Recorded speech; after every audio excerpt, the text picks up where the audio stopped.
హైదరాబాద్కు జీహెచ్ఎంసీ ఉంది, చెన్నైకి గ్రేటర్ చెన్నై కార్పొరేషన్ ఉంది, బెంగళూరుకు బీబీఎంపీ ఉంది.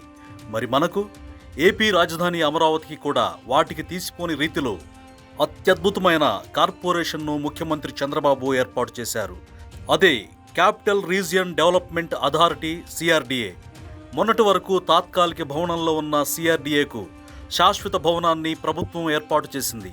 అత్యాధునిక సౌకర్యాలతో, అద్భుతమైన సాంకేతికతతో అమరావతిలో తొలి శాశ్వత కట్టడంగా నిలిచింది.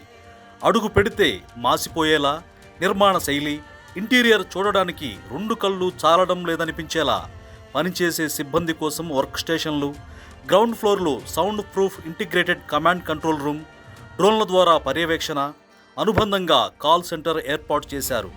రాజధాని పరిధిలోని 29 గ్రామాల పరిధిలోని ప్రజలు హాయిగా గుండెల మీద చేయి వేసుకుని నిద్రించేలా దీన్ని రూపొందించారు. ఎందుకంటే అమరావతిలో చీమ చిటుక్కుమన్న సిఆర్డీఏకు తెలిసిపోతోంది. కారణం, సీసీ కెమెరాలన్నీ ఇక్కడకు అనుసంధానం అయి ఉంటాయి.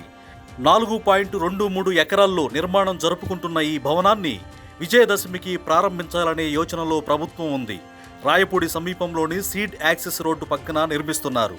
ప్రతి అంతస్తు 33,000 చదరపు అడుగుల్లో ఉంటుంది. కార్యాలయం ముందు భాగంలో ఎత్తైన జాతీయ జెండా పోస్టు ఏర్పాటు చేశారు. కార్యాలయం ముఖభాగం అమరావతిలోని ఆంగ్ల అక్షరం ఏ వచ్చేలా ఉంటుంది.